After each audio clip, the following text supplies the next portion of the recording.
maqaa daawwattoota OMN'tiin ulfaadha galatoomaan sinin jedha. Sinillee carraa kana nu kennuu keessanii fi baay'ee galatoomaan sinin jedha. Kana qabdu. Akkuma nama jalqaba beeksisuuf yaaletti mariin keenya kan irratti xiyyeeffatu egaa ibsa Addawaawiin bana kennaa jiru keessaa waa'ee mana hidhaa Maayikalaawii ilmaan Oromoo keessatti dhumanii fi dararaan adda addaa irratti raawwatame. Isinis sana keessaa warra dararaan irra ga'e keessaa sirni dargii waggoota 17 mootummaan wayyaanee immoo waggoota 27 ilmaan Oromoo irratti kan dararaatti raawwataa ture Maayikalaawii cufuu isaati kan ibsamaa ture jiru. Mee isa kana ilaalchisee achi keessatti akka nama waan sana keessa darbeetti wanta sinirraa gahaa ture mee daawwattoota keenyaaf nu ibsitanii isarraa kaanee marii isa kaanitti ceenaa obbo Mulgeeta. Galatoomi ani mana hidhaa dargii mana hidhaa Maayikalaawii kana manni hidhaa Maayikalaawii Itoophiyaa keessatti hedduu beekamaadha. Iddoo wanti guddaan wanti hin halle dhiitama mirga namaa iddoo kan argitee addunyaa waliin walillee walitti fiddee waliin qixxeessuu kan dandeenye hedduutu godhamaa ture. Achitti gaa namni lubbuun namoota hedduu kumaatamaan lakkaawwamantu darbee torchii adda addaatu irra gahaa ture. Waan nama gubbaarratti ala teessee akka nama tokkootti kuni namarratti hojjetama kan hin jenne waan adda addaatu irra gahaa ture. Kana gaayyuu sirnuma tureetu kanaan irratti dhimma itti bahaa ture. Iddoo mootummaan Itoophiyaa yeroo adda addaatti kan ture kan dargii sana boodas immoo kan wayyaanee hamlee namaa cabsee akka lammata waan mirga kee akka hin gaafanne lammata waan gaafatte sana akka hin kaafne iddootti gochuudhaaf yaalanidha. Bifa kanaan egaa achi keessatti kan torchii ta'aa ture bifa adda addaatiin. Torchii yeroo jennu waan adda addaa qabaa. Hin hidhamtaa dugdi kee fi miilli kee gara duubaatti hidhamtee hin fannifamtaa reebamtaa elektirikiidhaan illee akka elektiriik shookii illee sirratti dhimma bahamaa. Sana bira darbee immoo anallee narra hin geenye garuu namootiin argitee saala isaanii gubbaarratti waan ulfaataa hidhanii kan argitee akka inni hedduu wanta akka irra ga'u kan gochaa turan hin jiru. Foomii kan jedhamu argitee baarmeelii guddaa isa keessa bishaan guutamee achi keessa immoo keemikaaliidhaan kan akka saamunaa wayii kan akkasii kana foomii jedhu isa gubbaarratti boordii gubbaarratti siidhanii mataa keetiin achi keessa illee hin cuuphamtaa ukkaamamtee du'e yeroo jettu si baasu kun hundumtuu hin ture. Kana bira darbee immoo argitee si fannisanii illee si biraa deemanii namootiin dhiigni afaanii funyaaniin bahee gurraan bahee namootiin lubbuun isaanii darbe hedduudha. Maayikilaawiin hedduu sodaatamaadha. Hedduu sodaatamaadha. Anu achitti otoo achi hin galin namootiin balbala sanarra darbuuyyuu hin sodaatu jabana dargii jechuudha. Namootiin karaa sana deemuu hin sodaatu. Nama sodaachisa. Achitti immoo nama hidhame gaafachuun salphaa hin turre. Warra dubartootaa ijoollee yoo ta'an malee dhiirri dhufee si gaafachuudhaaf baay'ee salphaa hin turre. Yeroo duraa keessumattuu yeroo achi ture. Maayikilaawiin egaa waan akkasii qaba. Mana xiqqootu achi keessatti ijaarame akka jedhanitti egaa isti jarmaniin irraa baramee ayinaa isaatiin tolfame jedhama. Gubbaan isaa cufaadha. Koridoorii akka koridoorii tokkotu jira. Namni achi keessa jiru hundumtuu achi keessa jiraata. Manitti xiqqoo kifilii xiqqoo sana keessa maybe afuriif afur iddoo geessu sana nama 36 nama 40tu achi keessa jiraata. Na akkaataan itti ciiftu kan miilli isaa ciccitee dhiigee kan xiraawutu jira kan dhiigutu jira mataan inni tokko akkas yoo rafu inni tokko maas garagalee lafa keessaa yoo baate deebitee rafuu hin dandeessu. Sana gubbaarratti nyaachatti argattu badaa waan argitee mootummaan dhiyeessu hin jiru.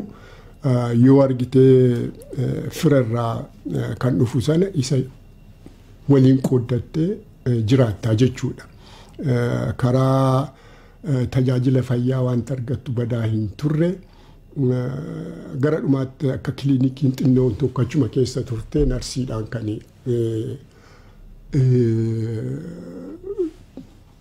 gaggeeffamu isa keessatti darbee namootiin dhibee guddaa qaban achitti xinnoo ishii tajaajila fayyaa argatu jechuudha. Kana bira darbee wanta argattu hin jiru. Maakalaawiin egaa bifa kanaatiin namni hedduun achitti kan argitee darar guddaan kan irra ga'u hamleensaa akka cabu kan godhamu bifa akkasiitiin ture jechuudha. Sana booda akka dhageenyetti wayyaaneenis sanuma dhimma itti baate caasaa sana dhimma itti bahuu duwwaa otoo hin ta'in caalaatti cimsuudhaan bifa argitee sana caalaayyuu warra achitti hidhamanii ture akka muuxannootti akka barsumaatti sana baratanii sana caalaayyuu namni achitti dararamaa akka turedha dhageenya. Kana maakalaawiin kan akkasii ture jechuudha. Galgala si fuudhanii gaabii fudhadhu bahee jedhu gaabii fudhatee namni bahee galgala waamamee deebi'een galu achumatti hafaa jechuudha. Iddoon sun iddoon itti ajjeesanis achumatti para komandoo dallaadhuma sana keessatti warri dhukaasaa miti gariin isaanii kan ajjeesanii mana dukkana tokko keessa galchanii yeroo namni galu shiboodhaan hidhanii ajjeesu trendiidha well trained warra akkasii kun hin turanii akka dhageenyetti jaalleewwan keenyallee kan wanta akkasii irra gahe bara 1986 jaalleewwan 4 lubbuun isaanii bifa kanaan darbe achitti jechuudha. Muhee Abdoo, Kabbada Damisee, Kaasahuun, Gazaany Kaasahuunii fi Mato Alaqaa Iggazuu Waaqee kan jedhan waggaa dheeraa hidhamanii lubbuun isaanii bifa kanaan achitti darbe jechuudha.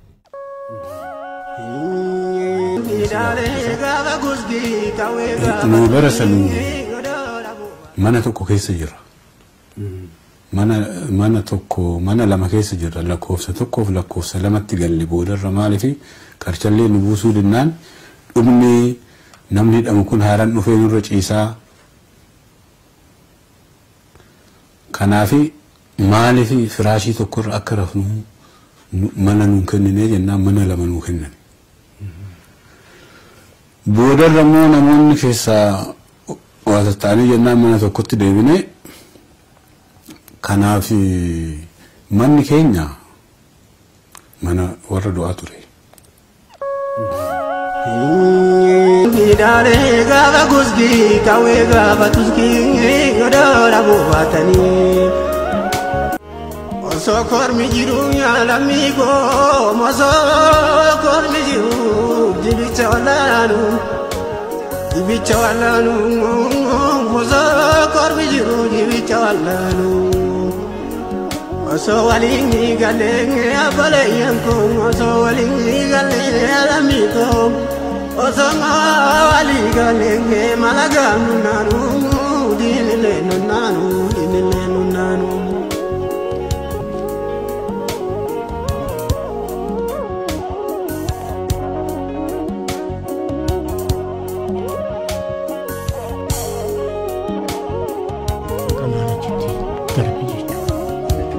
Dallaadhuma sana keessatti fixan kan akkasiiti.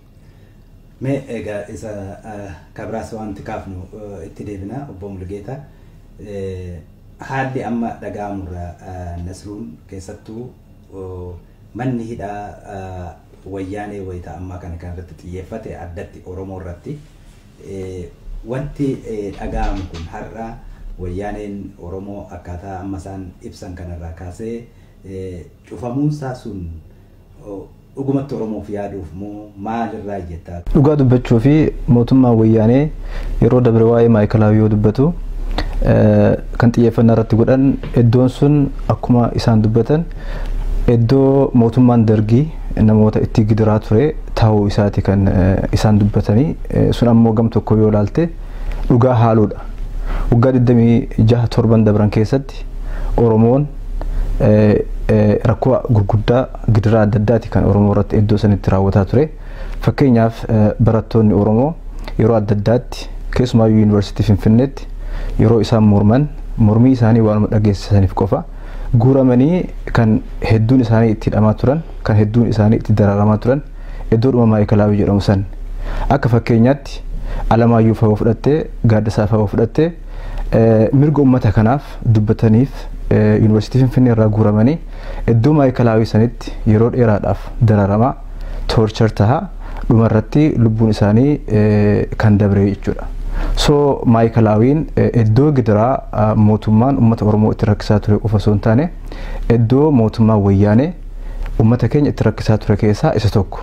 Dhugaadha Oromoo mootummaan wayyaanee kan Oromoo itti rakkisaa ture Maayikalaawii qofaa miti. Oromoon iddoo adda addaatti gidiramaati kan jiru.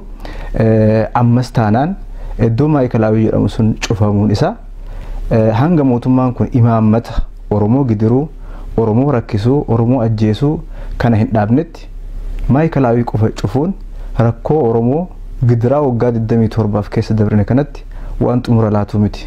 So kan tahuu qabu Maayikalaawii cufamuun isaa waan gaariidha, mallattoo gaariidha.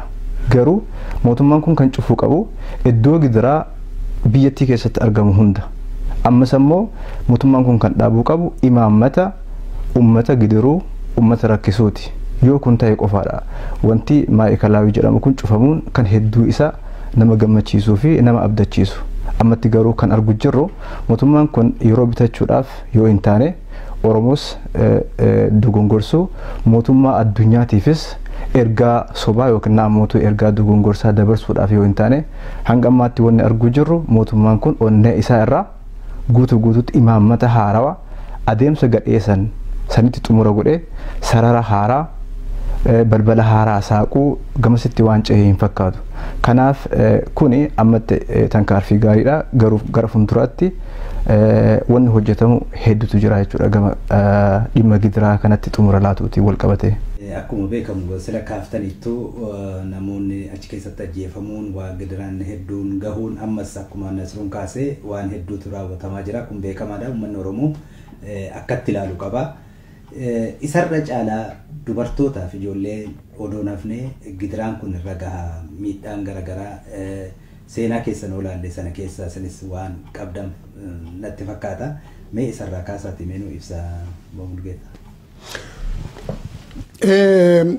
Egaa iddoon kun walumaa galatti irra deebi'ee xinnoo ishee tuquudhaa fi iddoo argitee ala teessee namni ala taa'ee yeroo argu dhugaadha inni dhagaa wanti guddaan dhoksaadha wanti guddaan akkaataa namni achi keessa galee gidiraan adda addaa irra gahu akkaataan inni torchirii ta'u waan adda addaa wanti irra gahu suni namni alaa badaa waan beeku hin qabu. Miidiyaanis sana gubbaa irratti waan dubbatu hin qabu dubbachuus hin danda'u.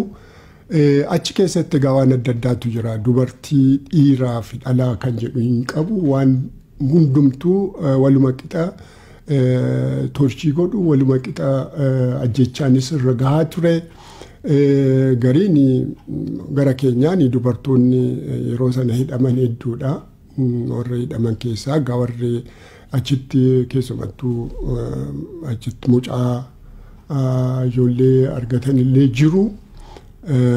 Kan keenya duwwaa otoo hin ta'e warri kaanis akkasumatti ijoollee kan argatan jiru. Sana bira darbee immoo dubartoonni gugurdoon kan akka Aadde Tsahaayii Tolasaa fa'aa umuriin isaanii guddaa kan ta'e isaaniyyuu torchidii ta'aniiru dhugaa dubbachuudhaa fi umurii hin laaluu eenyu hin laaluu walumaa galatti namni achi keessa galee waan hin halleetu irra gahaa jechuudha. kuni iddoonis argitee dhugaatti aynaan mootummaa Itoophiyaa jedhamu kuni maal akka ta'e akka gaariitti kan beektudha maaliifi mootummaan kan jedhee of ilaalu kun nama mirga namaa akkamitti ilaala namummaa namaa akkamitti ilaala kan jedhu iddootti barattu iddootti argitu dhugaa mootummaan sun maal akka ta'e akka gaariitti kan si mul'isu iddoo sana duwwaadha maaliifi kan argitee mootummaan sun dhimma itti ba'u uummata ukkaamsuudhaaf saba ukkaamsuudhaaf akka argitee heerriif seerri jedhamee waraqaa irra ta'e tokkollee iddoo akka hin qabne iddootti barattu iddoo argitee argitu dhugummaa isaa maal akka ta'e iddoo agarsiisudha jechuudha. Kana waan ta'eef cufamuun isaa har'a osoo hin taane dur cufamuutu irra ture. Hawwiin namaa hedduun yeroo argitee mootummaan dargii sun jijjiiramu hawwiin namaa hedduun maakalaawii fi iddoon argitee darg tsifat beet kan jedhamu lafa jala qotanii yoo iyyite sagaleen dhaga'amu sitti dhukaasan illee iddoon dhaga'amne achitti torchiin gochaa kan turan. Grand Palace Minilik iddoo sana jala iddoon nama torchiitti godhan jira. Achi gama kalaawiin immoo salammataati jechuudha. Innaa kanaafi yeroo sana gama kalaawii duwwaa osoo hin taane iddoo adda addaatu jira. Viillaa adda addaatu jira. Iddoo namni argitee dhokatee dhoksaadhaan iddoo torchiitti godhan iddoo ukkaamsanii eessa ga'insaa iddootti hin beekamne iddoon illee itti ajjeesanii maakalaawii miti. Maakalaawiin simbool isa eddugaleessa ta'ee hundumtuu kan beeku kan sodaatu ta'ee garuu biraanchii adda addaa qaba. Viillaa adda addaatu jira. Iddoo namni itti du'u, iddoo namni itti torchidii ta'u waan inni haalli iddoo irra ga'u hin beeknu amma dubartii irra maaltu irra gahaa hin beeknu iddoo akkasii kana gubbaa irratti. Isa maakalaawiitti wanta adda addaa yoo ga'e odeeffannoon hin jira walirraa dhageenyaa hin beektaa maal akka irra ga'e yoo du'ellee akkamitti akka du'e samaa hin dhageessa hin ba'a. Jechuun warri hidhame hin dhageenya achi keessatti jechuudha. Garuu warra argitee viillaa jedhamee iddoo adda addaatti Finfinnee keessa iddoo hedduutu ture achi keessatti waan ta'u waan godhame waan namarra ga'e hin beektu. Kana hundumaatu ture. Siisteemni sun immoo akka jirutti wayyaaniidhaan fudhatamee akka itti fufeedha kan beeknu. Caalaatti iyyuu inni sun iyyuu caalaatti hamaa ta'ee akka itti fufeedha kan beeknudha jechuudha. Kanaafi maakalaawiin akkuma inni Nasruun jedhe jiguunsaa simboolikaali gaariidha. Barbaachisaadha kan akkasii kun. Garuu maakalaawii meeqatu jira biyya keessa kan jiru gaafii biraati kan. Hin kaafna egaa akkuma waliigalattu gara ammallee biyya sana keessatti gara 120tu jira jedhameetu beekama. Nasruun maakalaawiin kun cufamu mootummaan kun maakalaawii cufuun roorroo Oromoo irra gahaa jiru kana hin dhaabattee adda. Kuni waan dhaabuu danda'u miti. Rakkoon Oromoo rakkoo maakalaawii qofaa miti. Rakkoon Oromoo waa'ee hidhamuu yookaan ammoo torture ta'uu qofaa miti. Kan Oromoon boohaa jiru waa hedduufi. Waa'een torture ta'uu gidiramuu qaama rakkoo Oromoo isa tokko. Rakkooleen Oromoo hedduutu jira.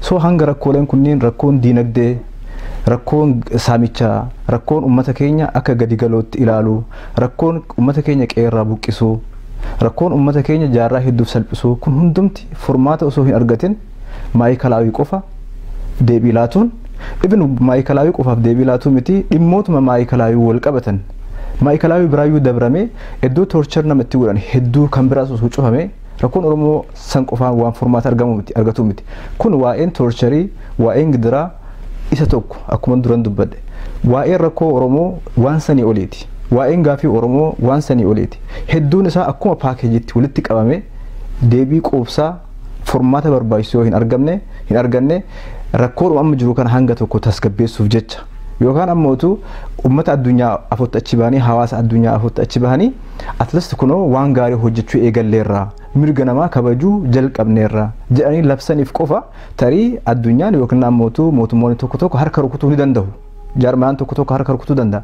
Rakkoon Oromoo sun tarii namoota rakkoo Oromoo xiqqeessanii yookaan mirga namaa sarbamuu qofaan wal qixxeessanii namoota ilaalaniif kun waan guddaa ta'uu danda'a. Oromoof garuu rakkoon isaa rakkoo dhiittaa mirga dhala namaa qofa akka hin taane fi waan achi olii hedduu akka of keessaa qabu hundumti keenya beekna. Oromoon beeka. Oromoon hanga dhimmoonni kun hundumti deebii quubsaa formaata isa barbaachisu argatanitti maayikilaawiin qofti cufameef waa'een gidiraa kun formaata argateef qabsoo isaa waan dhaabu yookaan ammootu waan achi qofatti saniin gammadee tasgabbaahee jiraatu hin fakkaatu. Wayyaaneen kan godhuu qabdu gaafii Oromoo bu'uurarraa tokko lama sadii jettee gaafiin hundumtuyyuu ifa gaafii kanaaf tokko lama sadii jettee deebii quubsaa gaafii kanneen madaalu lafa kaa'uu qabdi. Yoo kun hin taane maayikilaawiin qofti rakkoo Oromoo furuu waan danda'u miti. Ayyee gaariidha. Boomurgeetaan egaa qabsoo waggoota dheeraatiif uummanni Oromoo gaggeessaa jiru amma sadarkaa jijjiirratee yeroo yerootti haala muddamsaatu mul'ata biyya sana keessatti. Qabsoo isin itti dadhabaa turtan kun amma qeerroo fi uummata Oromootiin gaggeeffamu biyya keessatti akkamiin ibsitu kaleessaa irraa kaatanii har'a dhaabbattanii ilaaltan kan? Qabsoon Oromoo har'a miti kan calqabe. Adda bilisummaa Oromootiinis miti kan calqabe. Qabsoon Oromoon abbaa biyyummaa isaa dhabee mirgi isaa sarbamee mirgi isaa irraa fudhatamee biyya dhaloota isaatti lafa isaa irratti ciisanyaa ta'ee humna biraa jalatti buluu gaafa calqabeerraa eegalee qabsoon Oromootti ture. Sana akka jirutti hariiroon mootummaa Itoophiyaa gidduu turee fi isa gidduu hariiroon ture suni mootummaa sirnuma kan hariiroodhuma normaal nagaadha jedhee fudhatee itti amanee jiraachaa hin turre. Iddoo iddootti sochiin adda addaa hin ture, Baaleetti hin ture, Shawaatti hin ture, Harar iddoo adda addaatti bifa adda addaatiin hin ture. Sana bira darbee otoo gaaffiin siyaasaallee osoo hin ka'in akka waldaan Maccaatuu Lamaa sirnuma jiru sana keessattuu jireenya uummata isaanii karaa fayyaa, karaa barsumaa, karaa dinagdee, karaa guddina mishoominaa, karaa adda addaa jireenya uummata isaanii fooyyessuudhaaf naannaa isaaniitti heeraaf seerri biyyattii sana in ayyama bifa jedhamuun of ijaaranii sochii adda addaa gochaa turan. Innumtuu akka badii guddaatti fudhatamee Oromoonni barachuun, Oromoonni karaa dinagdee guddachuun, Oromoon fayyaa qabaachuun dhibee mootummaa sanaa ta'ee innumtuu bifa adda addaatiin waan isaan hin goone argite hojii isaaniiti. Sinmaa keessatti boombii dhukaasanii warra akkasii kana akkas godhan jedhanii shororkeessituudha jedhanii bifa adda addaatiin namoota achi keessa turan hidhanii kaan immoo ajjeesan. Hin fudhatamne jechuudha. Nageenyumaan waan heeraaf seera sana keessatti mirga keellee eeguu hin dandeenye jechuudha. Afaan isaa ukkaamame akka garbummaatti of jala bulchaa turan. Sana bira darbee dargiin sadda dhufee dargiin dhugaadha. Waan jijjiirsaa inni hojjete yoo jiraate lafa sana ciisanyaa fi abbaan lafaa fi isa cabseera. Wanti guddaan kan hojjetame yeroo sana gaafii ummataatis sochiin ummataa sana irratti hundaa'etti kan barattootaas kana waan ta'eef inni edda cabee booda ammallee deebiin gaafiin uummata Oromoo deebiin arganne.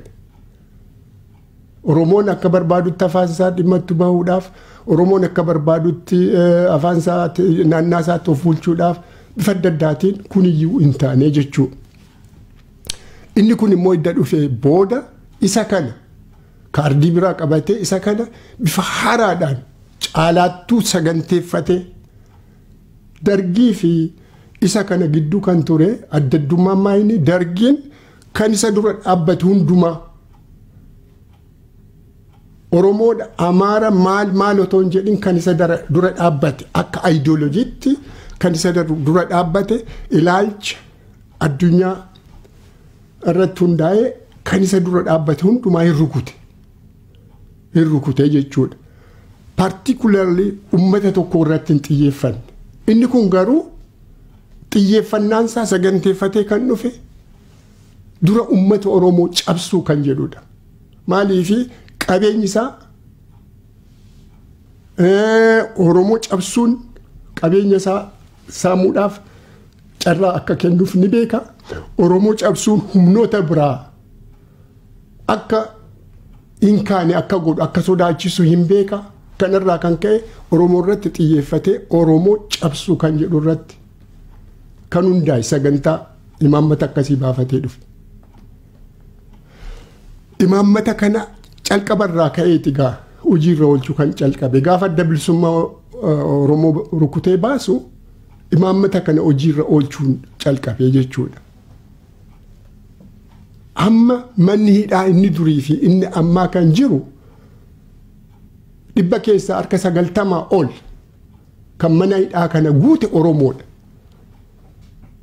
Itoophiyaa keessatti hidhamaan kan itti argitee mirgi isaa dararamu, kan ajjeefamu, kan itti roorrifamu mana hidhaatti Oromoodhaarra. Si galee warri kaan yoo fincilan irraan ga'uu jechuu miti. Naannaa Amaaraattis naannaa sanattis wanti ta'u hin jira. Uummanni dararamaa akka jiru beekamaadha. Garuu Oromoon har'atti wanti irra gahaa jiru kana. Egaa hacuuccaan karaa siyaasaa, karaa dinagdee saamichi kun hundumtuu wal qabataadha kan darbe irraa dhufeet amma bifa haaraadhaan duguuggaa sanyii irra gahee jechuudha. Duguuggaa sanyii irratti xiyyeeffate jechuudha. Oromoo kan barate akka hin baranne akka lafaan kaane qabeenya illee horachuu kan calqabe qabeenya sana akka hin horanne kan xinnoo ishii mirga isaa gaafachuu danda'u akka hin gaafanne gochaa jira jechaadha mootummaan kun. Kanaaf adda addummaan isaa maayinni xiyyeeffannaan uummata tokko gubbaarratti paartikular uummata tokkodha taargeetii godhe uummata sana irratti xiyyeeffate jechuudha.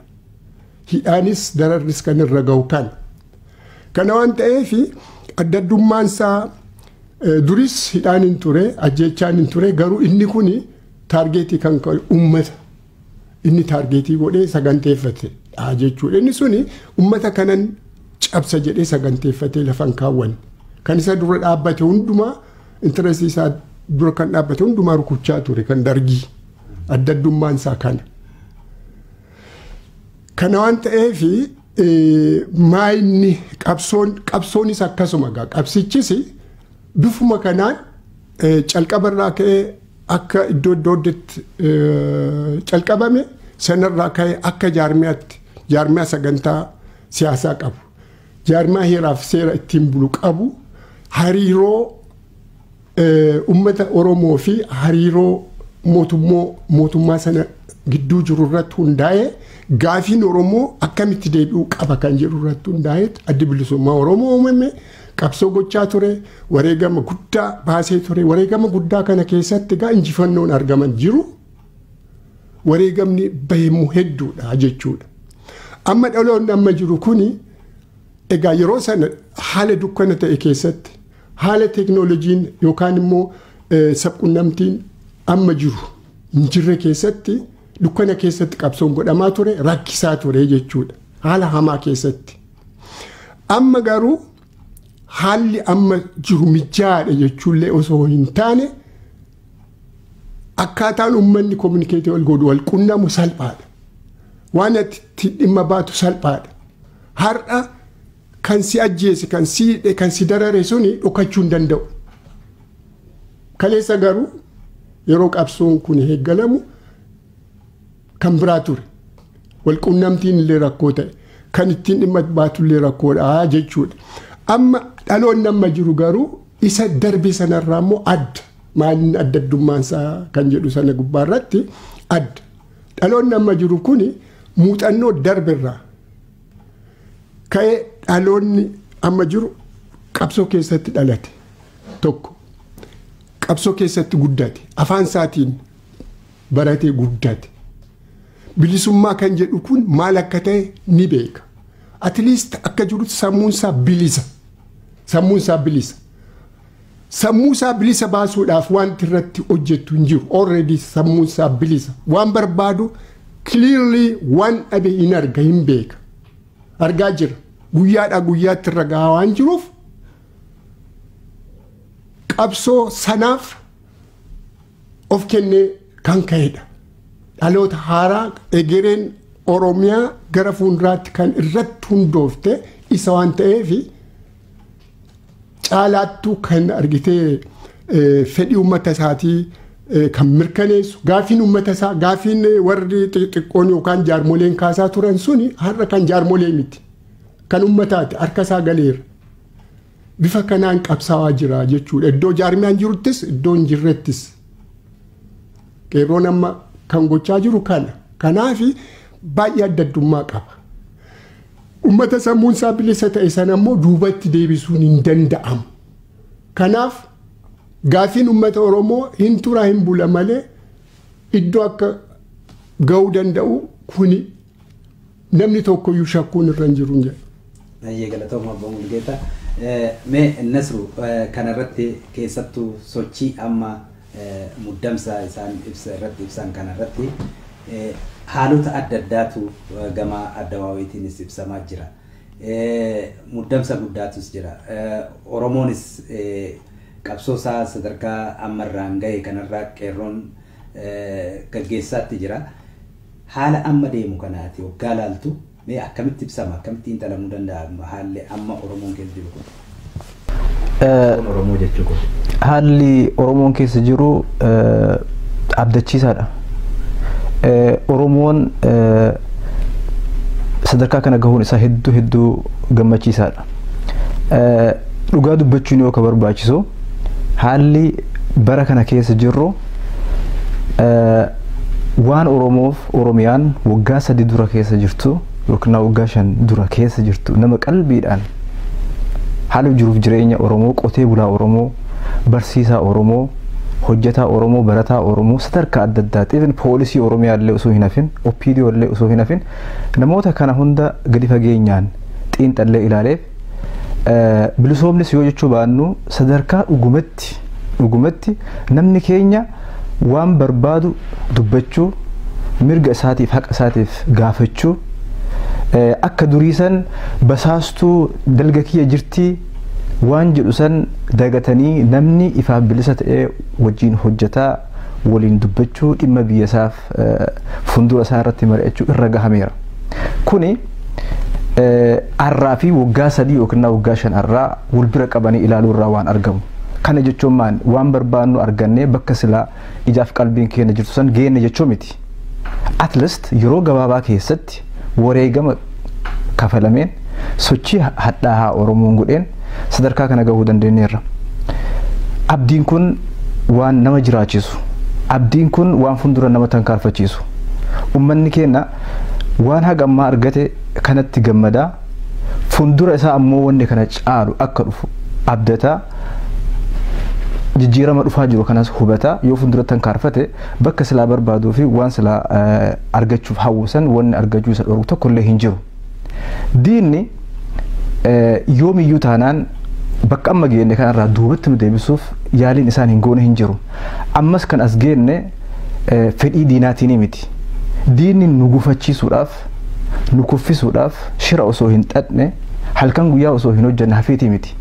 Garuu irree tokkummaan wareegama qaqqaalii kafalleen sochii halkan guyyaa hojjetameen qabsoo dhaloonni akkuma duratti Obbo Mulgeetaan jedhee durii kaasee hanga ammaatti qabsoo jenereeshinii adda addaa godhee tu osoo diinni hin jaallatin osoo wanti kun fedhii isaa hin ta'in sadarkaa kanarra akka geellu godhe jechuudha.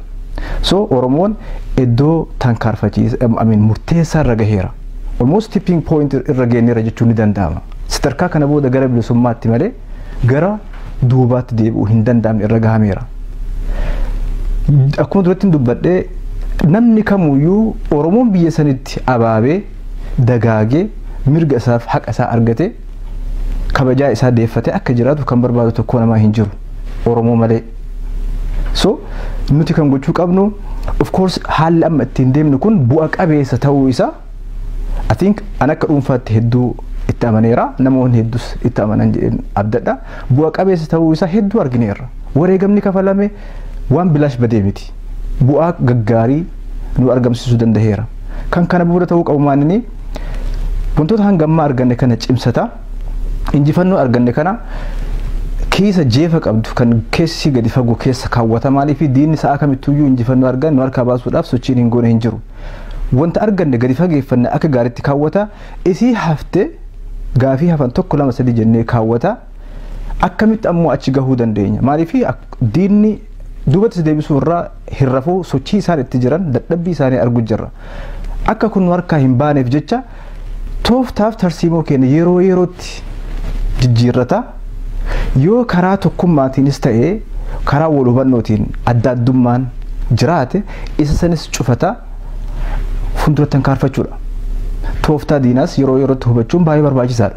So bifa kanaan yoo tankaarfanne Oromoon amma kan jiru qabsoon kun amma kan jiru Amboo akka saba biraa nuti fagoorraan dhufnu qabsoon kun kan jiru Amboo qabsoon kun kan jiru Sandaafaadha qabsoon kun kan jiru Duukam qabsoo sadarkaa kana gahe uf duubatti deebisuu nutis uf duubatti deebisuu diinnis uf duubatti deebisuu hin danda'u.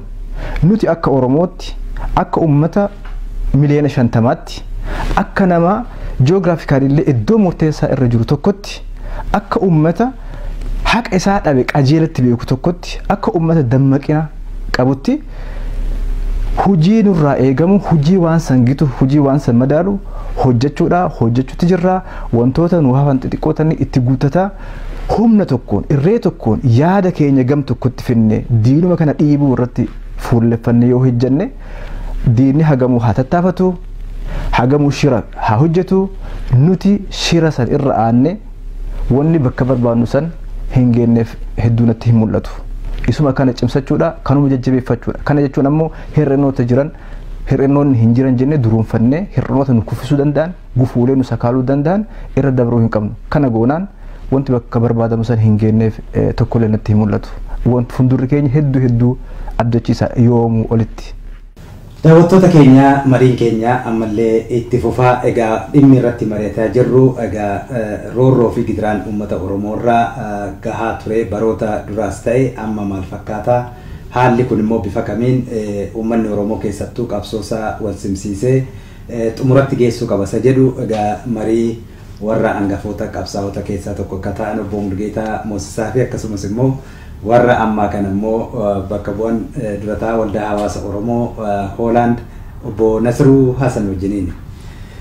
Egaa mee obbo Mulgeetaan Nasruun ammoo waa tokko kaaseera wantoota nu hir'atan itti guuttanne yoo guuttanne bakka yaadu ga'uudhaa fi Oromoon galma isaatti dhiyaateera akka jedhu kan inni kaase. Mee hanqinoonni kun maaltu akka nama qabsoo Oromoo keessatti muuxannoo baroota dheeraa qabdanittis keessa jirtanitti hanqinootni amma isinitti mul'atan sin maali jettu sadarkaa amma jiru kanarratti? Seenaa keenya keessatti humni keenya maal akka ta'e eessa akka jiru yeroo hedduu wallaaluun isatu rakkoodha wanti guddaan. Seenaa keenya keessatti iddoo iddootti kutaa adda addaatti ilaalcha adda addaa iddoo adda addaatti sochii gochaa kan turanii fedhii bilisummaa uummata isaanii qabu. Wanti guddaan rakkinni hanqinni guddaan maaltu ture sochiin iddoo adda addaatti ta'u sun wal qabataa hin turre. Humna xixiqqoo ta'ee socho'a humna xixiqqoo sana immoo humni guddaan suni yeroo gabaabaatti dhaqee rukutee bittinneessaa jechuudha. Humni keenya eessa akka ta'e taankii caala cimaa ta'uu akka danda'u meeshaa diinni qabatee nutti bobba'u sana caalaa cimaa ta'uu akka danda'u akka gaariitti nuti hin beekne garuu diinni hin beeka humni keenya eessa akka jiru hin beeka kanaaf yeroo hundumaa iddoo sana rukuta diinni tokkummaa keenya rukuta har'a maaliif yeroo waggootii darban kana keessatti waggootii arfan sadan darban kana keessatti humni Oromoo sochiin uummata keenyaa maaliif cabuu dadhabe yoo jette harka duwwaadha kan socho'aa jiru harka duwwaadha kan taankii dura dhaabbatee falmaa jiru garuu wanti inni beekee tokko humni guddaan tokkummaa isaa uume uummanni keenya kaabaa kibba dhihaa bahaa dhihaa giddugalees hundumtuu harka wal qabatee inni tokko yeroo iddoo tokkotti dhiigu akka ofiisaatii madaa'ee akka dhiigetti madaan sun dhiigni sun ofiisaatii itti dhagahamee iddoo iddootti socho'uunsaa humna guddaa ta'ee gad ba'e sana cabsuu dadhabe diinni. Adda addummaan xixiqqoon jira rakkinni qaawwaan jira kan jedhu dhugaadha. Karaa uummataa uummanni waan gochuun irra jiru tokkummaa isaa eegee biyya keessatti sochiin guddaan ta'aa jira. Kan ammoo in argina addunyaan illee argaa jira diinni illee argaa jira isa kanatu hundee diina sanaa sochoosee rommisiisee waan qabatuuf waan gadhiisu wallaalchisee jechuudha biyya keessatti. Isa kanarratti hanqinni maalinni kan jedhu akkuma Nasruun jedhe warri qabsoo gaggeessina jedhan jaarmoleen siyaasaa tokko ta'anii hojjechuu haadaa sana dhaban. Haadaa sanatu dadhaban. Haadaa sanatu wallaalan. Dirqiidhaan kaayyoo tokko qabaachuun sirra hin jiru. Akka jaarmiyaatti kaayyoo adda addaa qabaachuu dandeessa. Kaayyoon adda addaa suni adda addummaa keetiif yookaan immoo akka walitti dhuftee tokko taatee uummata kee qabsoo uummata keetii laalcha tokkoon bifa tokkoon karaa adda addaa karaa dippiloomaasii karaa siyaasaa karaa naalle hundumaayyuu akka hin gaggeessine sin dhoowwu. Maaliif? Adda addummaan kaayyoo gaafa uummanni ofiisaatii mirga isaa sana argatee bilisummaa bahee sana what now? Diina ofirraa edda cabsitee booda maal ta'a? Akkamitti bulle? Bifa maaliitiin bulle as keessa? As an independent Oromia Republic or as a united ummata biraa wajjin kan jedhu gaaf sana dhufa malee har'a miti. Isa boru ka'uu danda'u as keenyetti adda addummaa keenya akkasitti bal'ina tokko kana. Lammata adda addummaa qabaattee tokkummaa uumuun akka danda'amu wallaaluu aadaa sana dhabuudha. Kanaafi qaawwaan jirtu jedhamu kuni jaarmoleen siyaasaa jiran xixiqqoo adda addummaa sana adda kan jiru sana duubaaf kaawwatanii har'atti garuu tokko ta'anii uummata isaanii bira dhaabbatanii sagalee tokkoon laalcha tokkoon qabsoo uummata isaanii gaggeessuu danda'u irra jiraadha. Humna isaanii beekumsa isaanii dandeettii isaanii muuxannoo isaanii walitti fidanii kuni ta'uutu irra jira. Isa dugda walitti deeffatanii ana malee kan jedhu sunis dhaabbachuutu irra jira. Ana malee jechuun dandeessu Oromiyaa kee. Oromiyaan saba guddaadha. Uummata guddaadha. Sana keessatti jaarmoleen adda addaa dhalachuun isaanii rakkoo miti gara fuulduraattuu hundee diimokiraasii ta'uu danda'u. Kan nageenyaan wal falmanii poolitikaa maanifeestoo isaanii dhiyeeffatanii iddoon itti sirna diimokiraasiitiin sirna gadaatiin buluu danda'aniyyuu ta'uu danda'a. Inni modern way akkas ta'uu danda'a. Kana waan ta'eef rakkisaa miti waliin hojjechuun waliin saganteeffattee piroogiraama kanaan deemuu dandeessa. Karaa dippiloomaasii afaan tokkoon dhaqxee dubbachuun wanti si dhoowwu hin jiru. Gaafii uummata keetii rakkina uummata keetii ibsuudhaaf. Karaa qabeenya keetii walitti fiddee uummata kee qabsoo sana guddisuun cimsuun waan barbaachisu dhiyeessii gochuun kan si dhoowwu hin jiru. Waliin mari'attee waan ta'uun irra jiru waa'ee biyya kee uummata kee gubbaa irratti balaa jiru kana ofirraa qolachuun kan si dhoowwu hin jiru. Kanaaf qaawwaan inni jedhu sun dhugaadha. Qaawwaan sun cufamuutu irra jira. Akkas ta'uutu irra jira kan jedhudha qaawwicha. Hayyee galatoomaa bu'uureeta.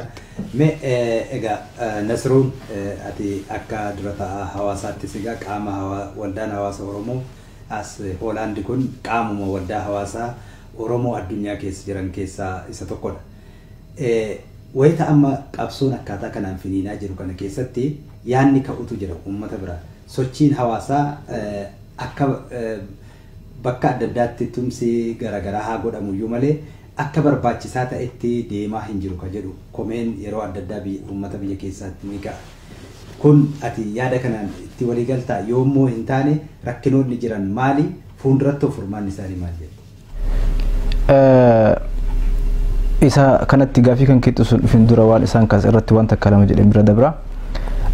Oromoon atiin kan hubachuu qabnu kan akkuma isaan jedhanis hubachuudhaaf yeroo dheeraa nurraa fudhate dhugaan tokko jira. Kan haasaaru waa'ee Oromooti, waa'ee saba guddaati, waa'ee uummata walakkaa uummata Itoophiyaati. Moodeliin qabsoo biyya biraa dhibbaan nuuf hin hojjetu. Namoonni tokko tokko yeroo tokko waa'ee Eertiraa yoo dubbatan dhagahamaa, waa'ee Sudaan Kibbaa yoo jedhamu dhagahamaa. Qabsoon Oromoo waa'een Oromoo akkuma jiruun moodelii qabsoo biyya biraa fiddee waan Oromoo irratti appilaa waan gootu miti. Kan haasa'arru waan uummata periferii daangaarra jiruuti miti. Kan haasa'arru waan saba akka Guraagee yookiin saba Anyuwaak yookiin saba akka Hadiyyaati miti. Waa'ee uummata walakkaa Itoophiyaati. Waa'ee uummata hedduu dammaqina qabuuti. Waa'ee hedduu uummata bilchina qabuuti. Saba guddaa akkanaatiif, saba bilchina akkanaa qabuuf, dammaqina akkanaa qabuuf, saba lakkoofsa hagana guddatuuf moodeliin qabsoo isa biyyoota biraa irratti takkaayyuu hin mul'anne hojjechuu danda'a. Fakkeenyaaf akkuma moodelii biyya Eertiraas haa ta'u kan Saawus Suudaanii yoo humna qawweetiinis itti deemte rakkoo saba keenyaa akka furuu dandeenyu shakkiin hin jiru akka Oromootti. Even qawweedhuma malee illee xiiqiidhaan tokkummaadhaan daangaatti socho'uudhaan yoo hojjenne uummanni keenya bakka barbaadu san gahuu akka danda'u dur tiyoorii ture. Wanni kun hojjetamoo hin hojjetu. Amma garuu qabsoo waggaa 2-3 keessatti ifaan ifatti waan mul'ateera jechuudha. So wantoota akkanaa kana wantoota injifannoo sitti dhiyeessan cimsitee irratti hojjechuu bakka barbaadu san gahuuf fuulduratti ciminaan tankaarfachuu si gaafata jechuudha. Sun inni biraa waa'ee jaarmayaa irratti waan takka jedhee bira dabra. Paartiin siyaasaa hedduu uumamuun namoonni sagantaa siyaasaa adda addaa qabatanii fiiguun Oromoo keessatti waan yeroo jalqabaatiif eegale miti. Biyyoota adda addaa keessa jira. Sudaan Kibbaa hanga yeroo bilisoomtutti humnoota adda addaatu, murnoota adda addaatu adda addummaa isaanii dhiphisanii hanga bilisummaatti wajjin tankaarfatan. Ammas taanaan biyyoota akka Palestaayin keessattis murnoonni adda addaa xiyyeeffannaa isaanii uummata isaanii bilisoomsuu irratti fuulleffatanii namoonni wajjin hojjetaa jiru. Fakkeenyaaf PLO fudhatte dhaaba tokko miti. So moodelii gaggaarii akkanaa kana fudhataa kan ammootu uummata kaawwane adda nu godhu irrattis xiyyeeffannaa barbaachisu laata wajjin deemuun dirqama. Keessumaayyuu kan xiqqashoosii nama yaachisumaan jaarmaaleen siyaasa Oromoo yeroo biyya alaa kanatti taa'anii ji'a tokko miti ji'a 5 mana cufatanii mari'atanii rakkoo isaaniitiif egeree Oromootiif furmaata yookiin ammootu kallattii yeroo kaa'uudhaaf haalli mijataan jiru kanatti yoo asii walii galuu hin dandeenye yoo asitti at least roadmaappii wayii kaawwachuu hin dandeenye haala kanarratti haa jennu mootummaan kun kufe. Gaafa mootummaan kun kufee haala kanarratti uummanni kun biyyatti galee yeroo nu hin jiru yeroon taa'anii rakkoo isaanii hamaraawatu godhan. So dhaabbileen kunneen rakkoo isaanii at least waliin hojjechuu irratti wajjin tankaarfachuu irratti osoo ammumaa karaa kaahanii egeree Oromootiif hedduu barbaachisaadha.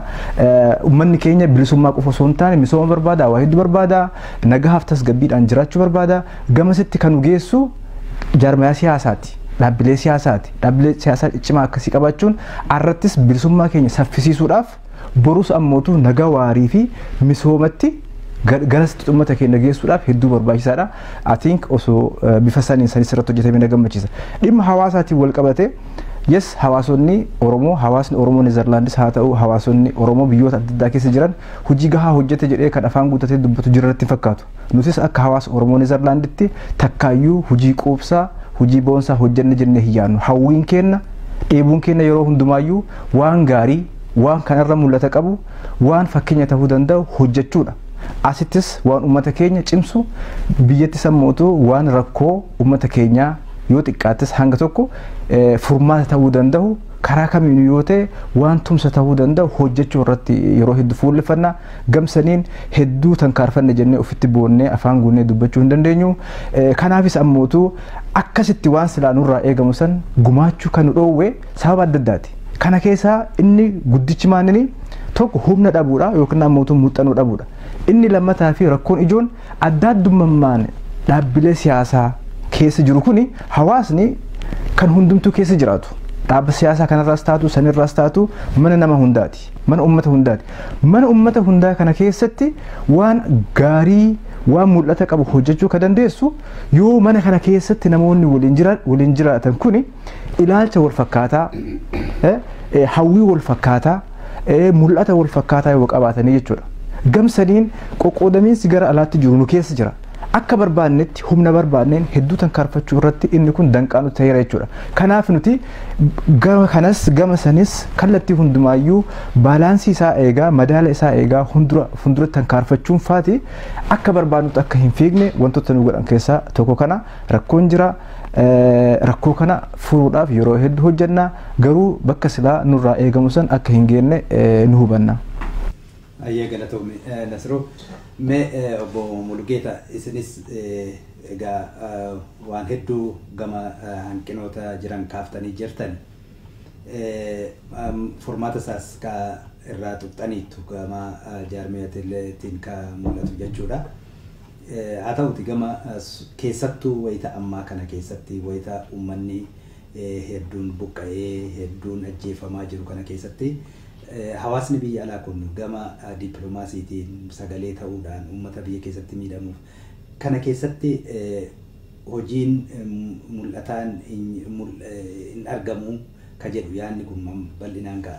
Mee isinoo gama kanaan gama keessattuu sochii dippiloomaasiitiin maal hubataa jirtu maaltu ta'aa jira rakkinni gama kanaan jiru maal fakkaata? Egaa caalaatti waa'ee hawaasa keessatti anis akka miseensa hawaasaati naannoo kootti miseensa hawaasaati hawaasa kana keessatti waan hedduutu hojjetamuu danda'a. Keessumattuu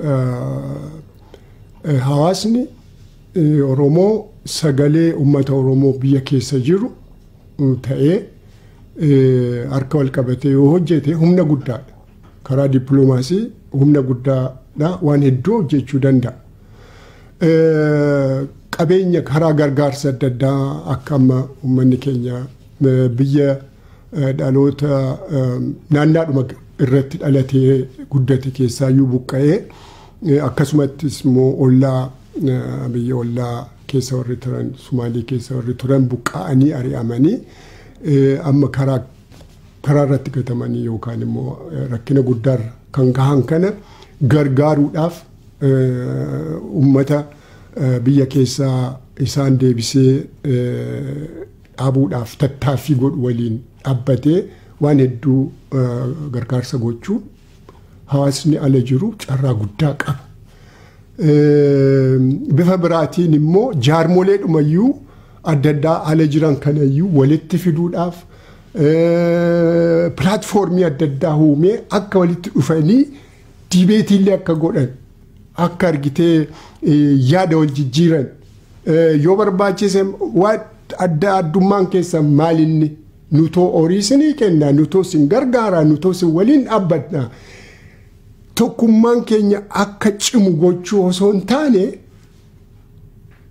dhugaa dubbachuudhaaf inni tokko dhufee iddoo tokkotti yeroo walgahii tokko gochuuf yeroo ta'u inni sun kaampeenii godha hin bayinaa akkamitti akkas nuun jette gaafii uummata Oromoo mirga uummata Oromoo waan uummata rakkina uummata Oromoo kan laalu gubbaarratti jaarmiyaan fe'eeyyuu dhufee yeroo dubbatu akkamitti hin bayinnaan jettaa jedhee gaafachuu danda'utu irra jira.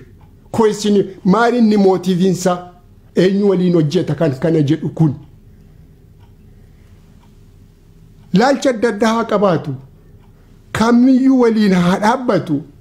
Garuu rakkoo uummata Oromoo amma jiru kana gubbaarratti dhufee achi keessattuu carraa sana keessatti diibeetii gochuu waan ta'uun irra jiru yaada isaa dabarsuu malee hin bayin mana kee taa'ii kan jedhu kuni jaarmee akkamiitii jedhee gaafachuu danda'utu irra jira. Kan Oromoon akka walitti dhufee yaada akka waliin jijjiirre kan godhu kuni jaarmee akkamii akka ta'e gaafatee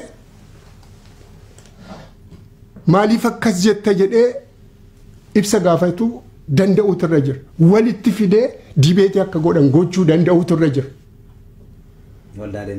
Waldaaleen hawaasaa hawaasni Oromoo carraa guddaa qaba. Waan hedduu hojjechuu danda'a. Isa dideeyyuu foorsii gochuu danda'a. Si galee? Kana waan ta'eef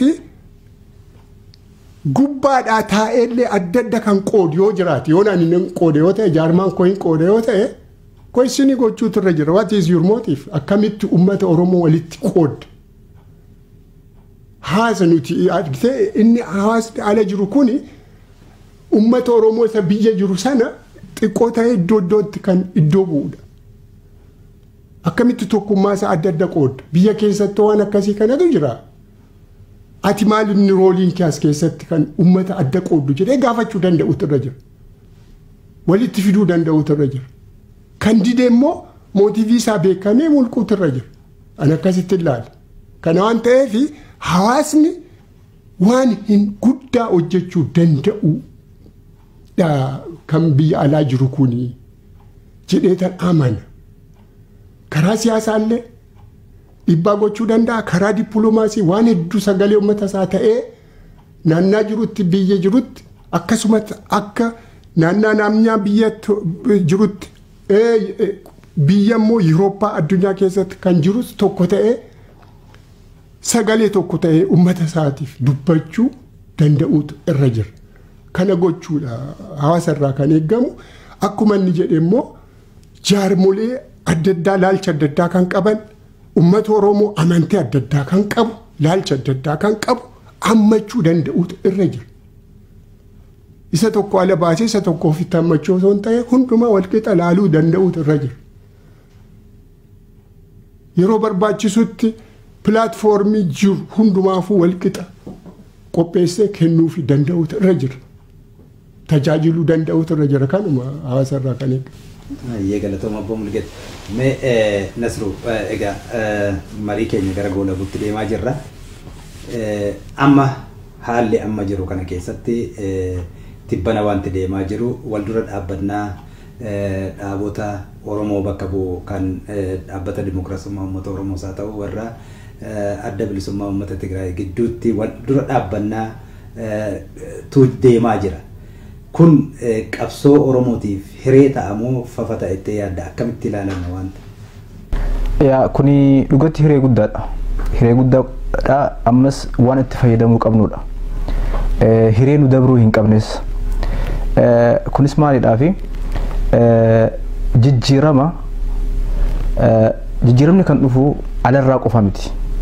Seenaa addunyaa muuxannoo biyya hedduu ilaalla yoo ta'e yeroon jijjiiramni alarraa dhufu jira. Yeroo maddi jijjiiramaa keessumaa ta'ee jira.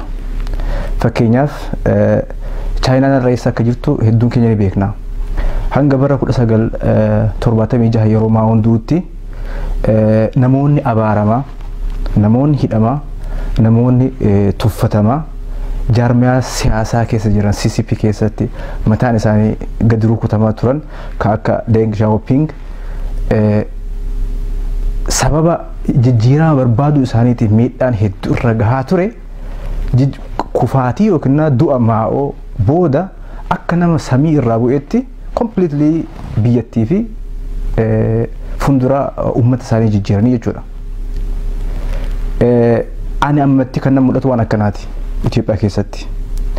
Waa'ee South Africa Declarkis yoo ilaalle Obbo Mul'geetaan fa'aatii waan akkanaa kana nu himu waan akkanaati. Nama paartii san keessa jirutu namuma sirna apartheid keessatti dhalatee guddatetu namuma apartheid leellisaa turetu chaansii gara aangootti as dhufu fayyadame jijjiiramaaf karaa saaqee jechuudha. Opidiyoo keessa erga Opidiyoon dhalattee namni hundumti bitamtuudhuma diinaati tajaajiltuudhuma diinaati jechuun hin danda'amu. Nama shanis yoo ta'e yoomiyyuu namni jijjiiramaaf falmatuun dhabamu. Jijjiiramni ummataaf ta'uu danda'ama, mirga ofii akka dhuunfaatti kabachiisuuf ta'uu danda'a. Yeroo dheeraadhaaf namoonni Opidiyoo keessa jijjiirama hawwaa turan kan isaan hojjetaa turan waan lama. Tokko riphuu achuma keessatti, inni tokko dhiitee biyyarraa bahuu. Yeroo biyya san keessatti riphuu malee falli biraa hin jirre ukkaamamuu garaa keessa guggubachuu saba isaaniitiif karaa ittiin quuqama isaanii ittiin ibsatan haalli yeroo hin ayyamnetti Jeneraal Kamaal Galchuu haa taatu, Haayiluu Gonfaa haa taatu, Yoonataanis haa taatu bahaniiru. Amma jaarraan sun jijjiirameera. Inni sun hin hojjetu, moodeliin sun hin hojjetu. Akka dur yoo karaan ittiin uummata kan keetiif dubbattu falli ati qabdu yookaan ukkaamamuu yookaan biyyarraa dhiittee bahuu sun dabreera. Maaltu jijjiiree qabsoo Oromoo waggaa 2-3 walitti dhaabbatee wareegamaan Oromoon godhaa turetu kana jijjiire. Warri riphee ukkaamamee deeggarsa keessas deeggarsa dhabee alaas deeggarsa dhabee yookaan ammootu nama isaan hubatu dhabanii turan ol bahuu jalqabaniiru. Kan nama mul'atu kana. So kan amma lammaan faatii itti jirtu, Abiyyi faatii itti jirtu, ani bifa kanaa ilaala. Isa kana shakkiidhuma isaan kaleessa TPLFtu isaan ijaaree abada hin jijjiiraman jedhu kana achirraa kaane yoo akkas taate namoonni kana dura TPLFN Opidiyoo keessa turan kan dhiitanii bahanis maal jechuu dandeenya waa'ee isaanii? Maaliif isaanis qaamuma warra kaleessa akkasitti micciqamanii ijaaraman san keessaa yeroo tokkotti noo jedhanii dammaqanii keessaa bahu. Warri amma kunis abbaan fedhayyuu isaan haa ijaaru, akka fedhamettuyyuu haa ijaaramanii yeroo tokko irratti yoo haalli isaaniif mijate yeroo ammootu deeggarsa ummata isaanii qabaachuu isaanii mirkaneeffatanitti kaleessas nu ijaartan, kaleessas nutti fe'amtan, kaleessas nu dhiittan nu dhiibdan, kaleessas akka dantaa ummata keenyaa afoo dhaabbannuuf nu dirqisiistanis arra no. Yoo riskii kana fudhatan kaarfii kana yoo fudhanne akka kaleessaa hidhamuu yookiin maayikalaawwitti darbamuu osoo hin taane ummanni keenya kan nuti sujjira jedhanii yeroo konfiidensii akkanaa fudhatanitti ummanni kun gabbahuu jalqabeera jechuudha. Kun hiree gaariidha.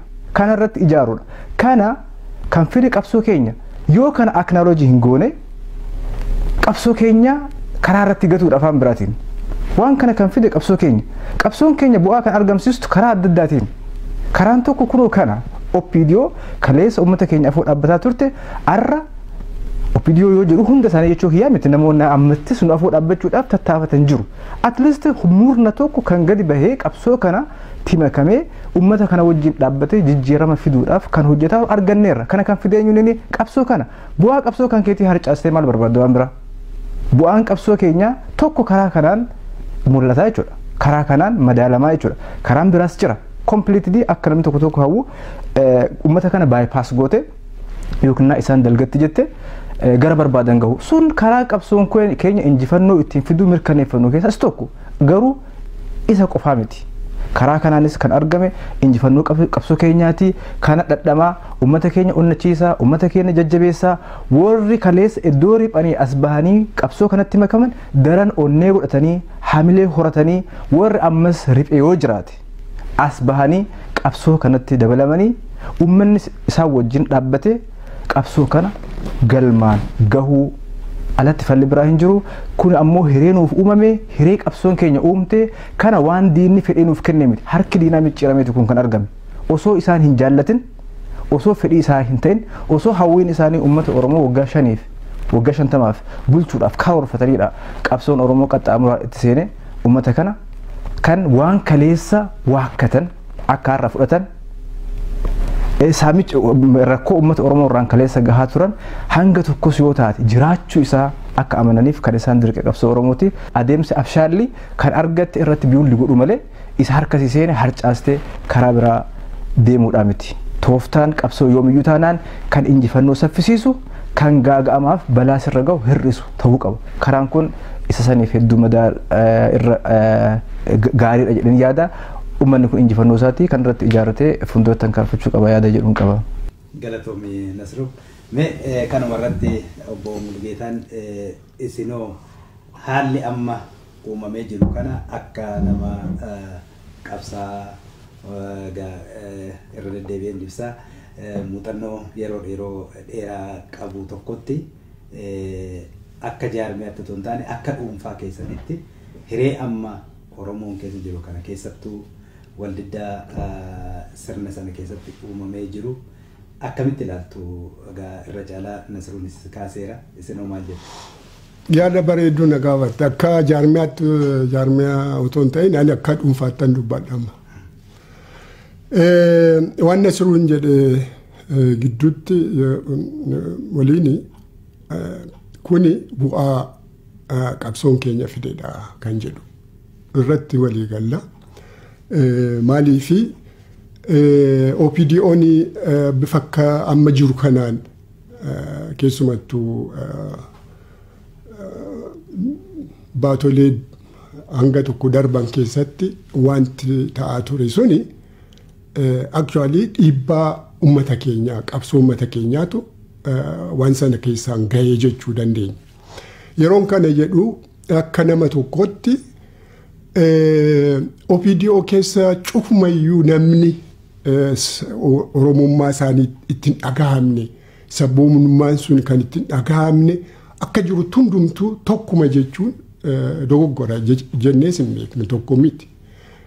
Humna dhabuu sagalee dhabuu yoo ta'e malee achi keessas namootiin itti dhagahaman jiru namootiin Oromummaan isaanii Oromoon yeroo du'u achittillee yoo ifatti dubbachuu baatan kan bu'aan illee jiraachuu danda'u maaliifi ijoollee isaaniitu dhuma ijoollee isaanii gubbaa irratti dararan roorroon kan irra ga'u saba isaanii irraa dhiiga isaanii waan ta'eef ittiin dhagahamu jechuu miti warri itti dhagahamu jiru warri mana isaaniitti galanii boo'an illee jiraachuu danda'u. Kuni akkuma inni jedhe dhugaadha. Gara biraatiin akka jaarmiyaatti ta'e akka nama argitee sabboona ta'ee bilisa saba isaa barbaadutti kan jiruyyuu jaarmoleenis imaammanni isaanii ta'uun kan irra jiru kan diina waliin ta'ee uummata isaa rukutu kan dhiigsaa ture kan ajjeesaa ture kuni sirrii miti deebii karaa poolisiis karaa raayyaa ittisa biyyaa keessa warri jiranis kan birookiraasii keessa jirus deebi'iiti uummata kee waliin dhaabbadhu mirga uummata keetiif dubbadhu heeraaf seera qabdu sanarratti illee hundaa'eeti OPDO'n ani har'as yoo ta'e OPDO'n qaama yookaan OPDO'n mootummaa sanaa ala ta'ee qaama of danda'ee qabsoo gaggeessu jechuun danda'u. Maaliifi OPDO'n waan hojjechuu danda'utu jira. Heeraaf seera lafa kaawwametu jira. Heeraaf seera Itoophiyaa lafa kaawwame sana hojiirra oolchuun jechuun qabsoo guddaadha. Achi keessatti sararratti hundaa'ee heeraaf seera sanarratti hundaa'ee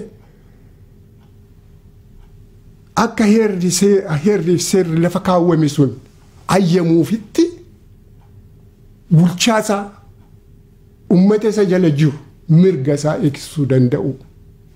Maa inni heeraaf seerri sun akka lafa kaawwametti Oromoo bulchaan Oromiyaa OPDO'dha. OPDO'n karaa nageenyaas karaa hundumaa karaa mishoominaas karaa hundumaa yoo ta'e kan itti gaafatamu biyya sanatti isa. Walqabataa miti jechuu miti kan federaal intiniin waliin walqabataa miti jechuu osoo hin taane walqabataadha garuu gara caalaa dirqamni kan isaati. Yoo nageenyi naannaa isaatti boora'eyyuu duraan dursee waan ta'uun irra jiru kan gochuun irra jiru karaa heeraaf seeraa sana waan gochuun irra jiru isa. isa ala dhufee humni biraa gaafii isaa malee waan akkasii kana keessa galee yeroo borcu yeroo ajjeesu yeroo saamu kuni in hojjetu jechuudha hin jiru jechuudha humni sun. Kanaaf isa kana yoo argitee kabachiise daangaa Oromiyaa jedhamee lafa kaawwame sana irratti walii gabre sana alaa dhufee kan rukutu kan saamu sana akka heerriif seerri sun hayyamuufitti sadarkaa paarlamaattis haa ta'u sadarkaa fe'eenuu kabachiisuu danda'u. Kana godhee yoo argame dirqama isaa bahee hoomworkii isaa hojjetee jenna. Sana ala darbee maaliif fincilan deemsisuu jedhee ani akkasitti akka nama tokkootti hin yaadu. Maaliif tootaalii heeraaf seera sanatu isa bulchaa jira. Amma achi keessa jirutti akkuma jirutti abbaan irree humni guddaan ammallee jaalannu jibbuusti PLF to'annaa isaa jalaa guutummaatti baheera jechuun dandeessu. Isaan irrattuu gaaga'ama fiduu kan danda'udha. Okay? Waan duubaa dhufu weevii duuba jiru sana sodaa yoo ta'e malee OPDO sodaatee waan gochuun irra jiru hin godhu jechuun dandeessu. Kuni beekamuudha irra jira.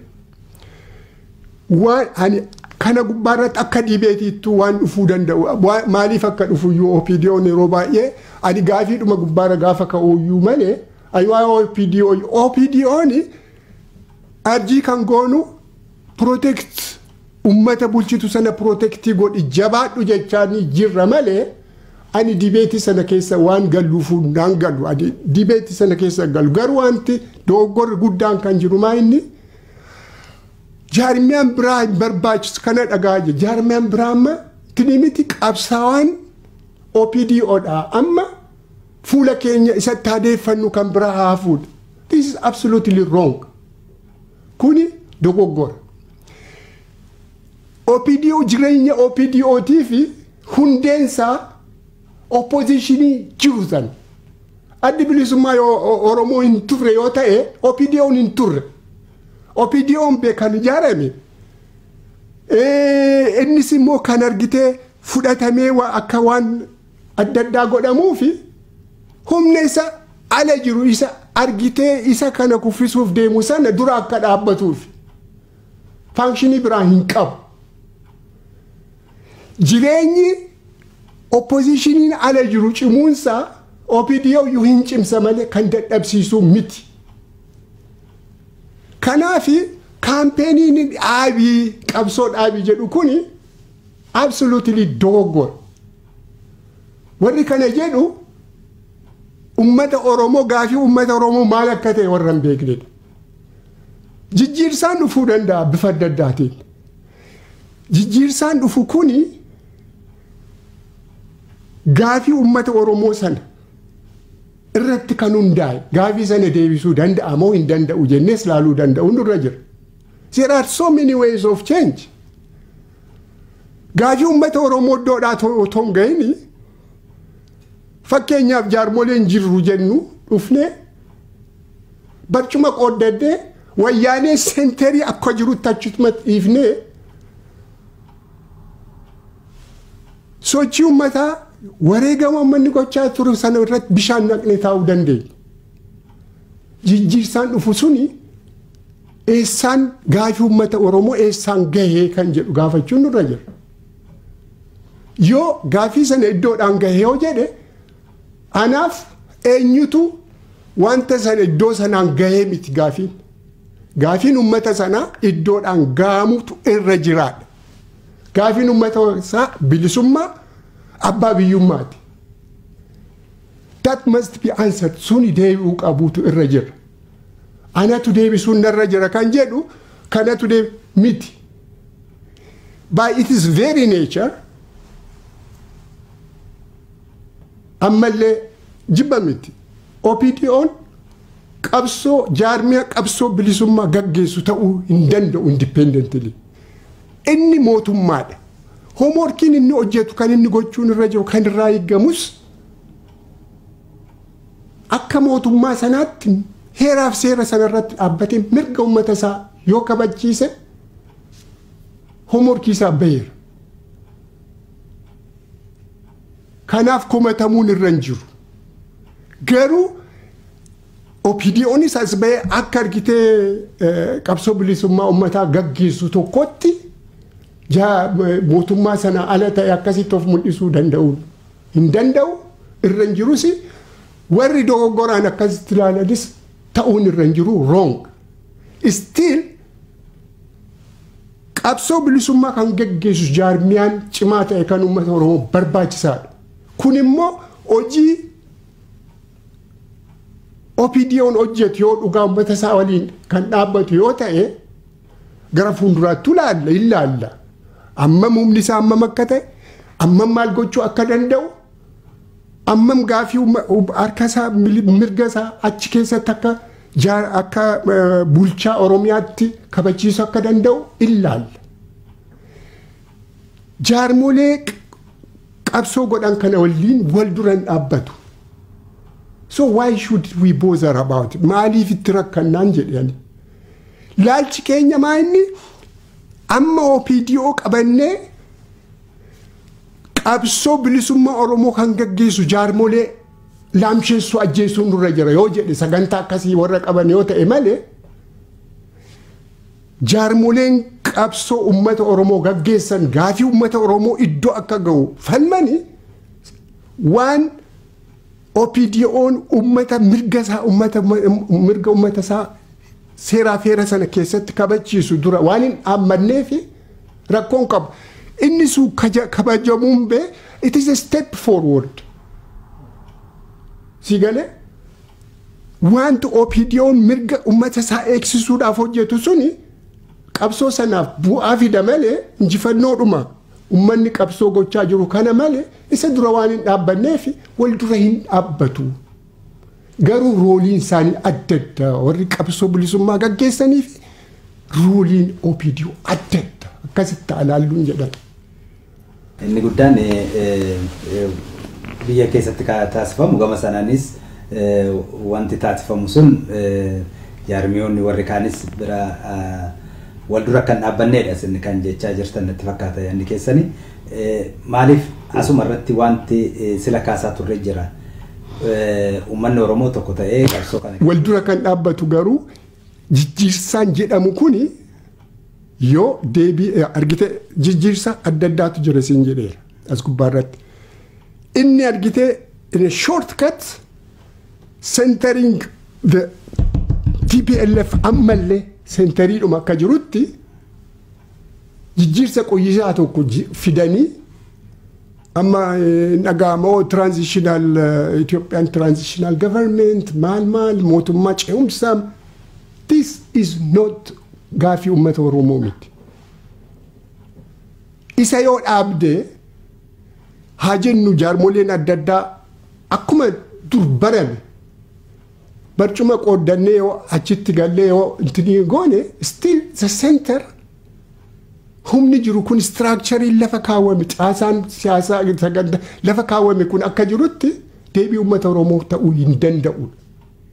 Achirratti adda addummaan keenya humna amma rakkoon guddaan gama humna kan sin kaasa turtan isa sila akkatti ilaalle kanaan yoo isa kana mootummaan ce'umsaa tokko dhufe yookaan immoo sochiin geeddarumsi jijjiirraan dhufe kun yoo hojiirra oolee qabsoo Oromoo fuulduratti hin tarkaanfachiisaa jedhanii warra ilaalantu jiran isa kanarratti humna ta'uu kan dandeessu otoo achi hin gahin. Otoo achi hin gahin humna taatee tokkummaa sana humtee yoo deemte humna ta'uu dandeessa. Akka amma jirutti bitittinnooftee humna asitti otoo hin horatin dhaabbii wal fakkaatu otoo hin qabaatin achi yoo galte meeshaa taata malee humna hin taatu. Meeshaa diinaaf qoqqoodamtee wal dura dhaabbattee wal filmatu taata malee humna hin taatu. Inni mataadhaan hawwii namoonni argitee barcuma qooddachuudhaaf sana yoo deebise malee humna ta'ee gaafii uummata Oromoo iddoodhaan hin ga'u. Zakan. Nasru asirratti maal jetta? Asirratti dhugaadha. Yoo biyyuu taanaan abdii Oromoo abdii sababal'aa jaarmaa siyaasaa tokkicha irratti gatuu hin qabnu. Keessumaayyuu yeroo kanatti dhugaadha. Akka hubannaa kootti opiidiyoon garee lama akkasitti fayyadama kana booda humna ta'uudhaaf diina kana afoo dhaabbachuudhaaf ummata Oromoo fi hooggana barbaadamu san kennuudhaaf tattaafataaru. Ammas garuu madaalli kamiinuu bakka silaa barbaadamu san hin geenne bakka Oromoon barbaadu ni eegalan malee karaan kana booda isaaniifaaf hedduu fagoodha. Diina isaan afoo dhaabbate, diina Oromoo afoo dhaabbate nutis beekna isaanis hubatu jedheen yaada.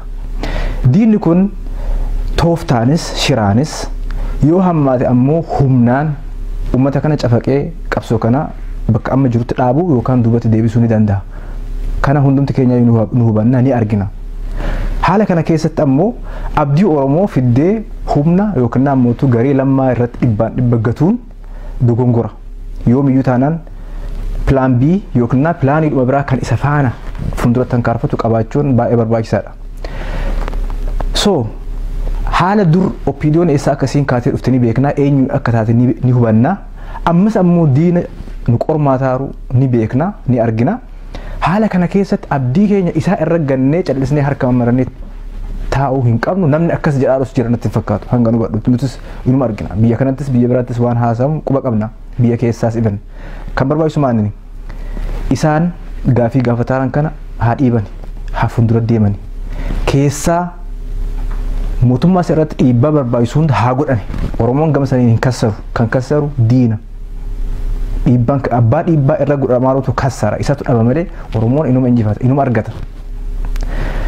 So isaan duris kan nu mufachiise kan nu aarse maanini diina wajjin harka rukutuu isaaniiti. Yoo isaan diina wajjin harka rukutuu dhiisanii diina afoo dhaabbachuu isaan eegalan gaariidha. Tokkoon osoo hin taane yoo danda'ame kuma ta'a afoo diina dhaabbadhaadha kan jechuu qabnu. Kana jechuun ammoo maanini callisneetumaan jarana fuulduratti deemaa hojii hojjedha jennee isaan eeguu isaa irra of gatuudhaa miti, isaa irra of dagatuudhaa miti. Biyya alaattis durattis dubbanneerra. Akka hawaasaattis waan hojjechuu qabna. Kana jechuun maanini abdiin keenya guutuutti garee lammaa irra jira jechuudha miti. Jaarmayaan siyaasaa faffaca'iinsa irraa uf baraaranii gam tokkotti dhufanii yaada isaanii bakka tokkotti fidanii hojjechuu qaban jechuun maanii afaan biraatiin abdiin keenya guutuutti opiidiyoo irra gatamuu hin qabu jechuudha. Opiidiyoon garuu ammoo ummata biyya keessaatiifis haala amma jiru cimanii deeman taanaan faayidaa malee kasaaraa hin qabdu. Faayidaan sun hangam guddaadha sun waan biraati. Waan marii bal'aa gaafatu. Faayidaan sun kiiloo takka ta'uu dandeessi, kiiloo 1000 ta'uu danda'a. Sun diteeyilii barbaada. Bifa kanaan hedduu dubbachuu hin danda'amu. Garuu wanti hanga ammaa argaarru balaadhuma yookiin ammoo fe'aadhuma yookaan ba'aa obbo Mulgeetaan yookiin jaarmoleen siyaasaa biyya keessas ta'e biyya ala jiran baay'atan nurraa qoodamaaru haa xiqqaatu. Hangam baay'atanii waan biraati. Garuu hanga ammaatti kan jiru ba'aa nurratti heddummeessoo osoo hin taane ba'aa nurraa hir'isuudha. Hanga ammaatti tattaafiin argu jiru. Kun waan jajjabeeffamuu qabudha. Kun waan itti fufaa fuuldura tankaarfadhaa waan jedhamuu qabudha. Kana malee guutuutti qabsoo keenya isaa argannee abdii keenya isaa argannee teenee jechuu miti. Barbaachisummaan jaarmaya siyaasaa cimaa haala amma hin bilisoomne haala amma diinni nu afoo humna cimaa qabatee nu afoo dhaabbatee miti osoo bilisoomne iyyuu nu barbaachisa. Maaliif kan dhaabuu barbaadnu sirna dimokiraasiiti. Kan dhaabuu barbaadnu sirna mirgi fi haqaa fi mirgi dhala namaa keessa kabajamuudha. Haala paartiin tokko itti goobetti haala paartiin tokko waa hunda itti dhuunfate keessatti dimokiraasiin dhufuu hin danda'u. So nuti kan Oromiyaa ijaaramuu barbaaddu, Oromiyaa ani keessa jiraachuu barbaadu, Oromiyaa paartiin tokko olaantummaa keessatti qabaatu, namni tokko waggaa 20 waggaa 30 bulchuu osoo hin taane Oromiyaa dimokiraasiin dhugaa keessatti mul'atu, Oromiyaa haqni namaa keessa kabajamuudha. Kanaaf namni kan dhiigni isaa dhangala'aaruuf, kanaaf namni kan biyyarraa baqatee rakkina adda addaatiif kan saaxilameef. So sirna tokko balleessinee sirna isa fakkaatuun bakka buusuudhaan miti hawwiin keenya. Completely karaa hanga ammaa irra deemaa ture irraa kaanee sarara haaraa, sarara ifaa, sarara badhaadhinatti nu geessu qabachuudha. Kun ammoo kan dhufu jaarmaya siyaasaa tokko qofaanii miti. So opiidiyoon osoma hojii kana hojjettee olaantummaa amma TPLF qabu kana cabsiteeyyuu dhaaba biraan nu barbaachisu gara jechuutti nama geessu. Maaliif waa'ee dimokiraasiitii waan ta'eef gaafii dimokiraasiitu gaafii olaantummaa seeraatu gaafii maltii paartii siistemiitu jira waan ta'eef. So bifa kanaan yoo ilaalame atiin gaarii natti fakkaata barbaachisummaan jaarmaya siyaasaa waa hedduu barbaachisaadha. Kan yaaddoon nuti ta'ee barbaachisum dhaabbonni siyaasaa cimanii as bahuu isaanii miti kan hirriban dhoorgu jiru. Cimanii as bahuu dadhabuu isaaniiti. Hujii manaa hojjechuu dhabuu isaaniiti kan yaaddoon nuti ta'e malee hujii manaa isaanii kan OPDO outshine godhu kan OPDO irra bareedee mul'atu arguu keenya miti kan nu bararraasu jiru. Dhabuu keenya kan yaaddoon nuti ta'e kan ammootu tarii tiimii lammaa kuni gaafii Oromoo 1000 keessaa isiidhuma 10 deebisinnaa jennee kan halkan guyyaa abjannuuf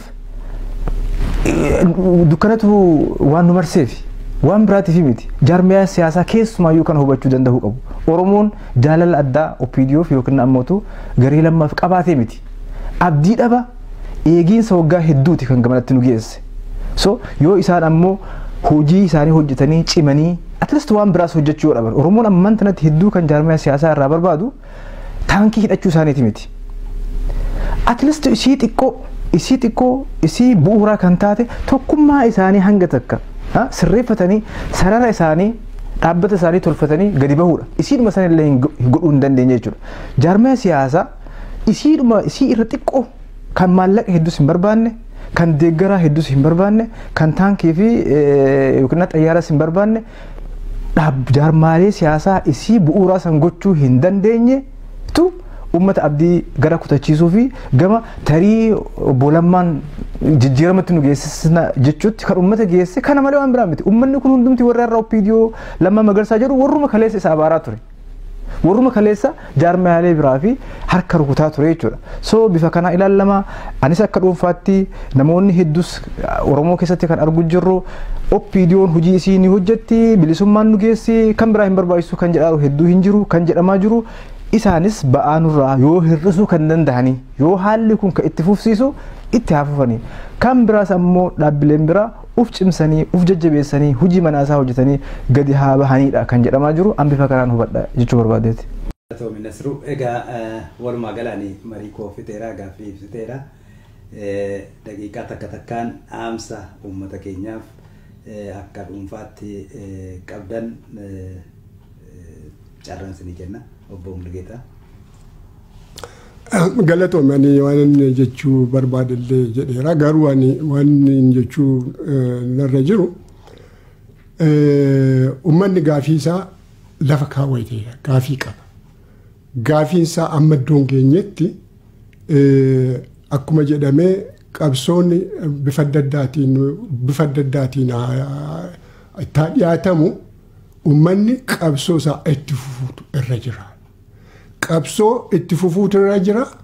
Qabsoon immoo uummata nama dhiitee bulchu nama hacuucu sanarraa yookaan immoo humna sanarraa kan argamu miti.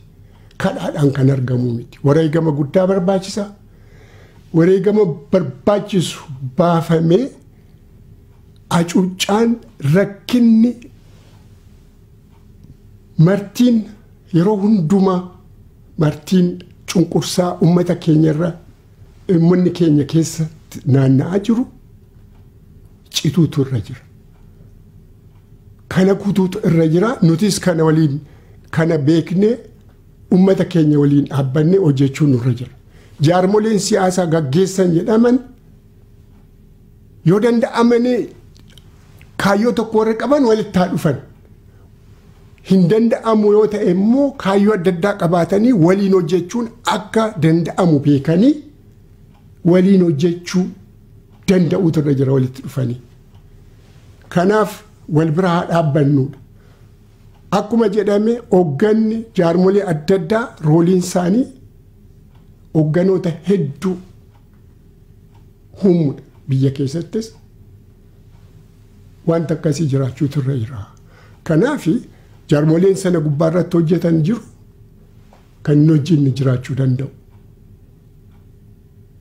Kanaaf inni kun qabsoon itti fufuutu irra jira. Qabsoon kan dhaabbatu gaafiin uummataa sun gaafa deebii argate sanammoo humna nu bitaa jiru humna isa radhiitee qorqaa jiru sanarraa miti kan eegamu humna isaa irratti hundaa tokkummaa isaa irratti hundaa hojii jaarmolee Oromoo irratti hundaa hawaasa hojii jaarmolee hawaasa Oromoo biyya alaa jiranii fi keessa jiran wal qabatee kan hojjetu irratti hundaa kuni beekame qabsoon bifa kanaan itti fufuutu irra jira kan jedhu qaba.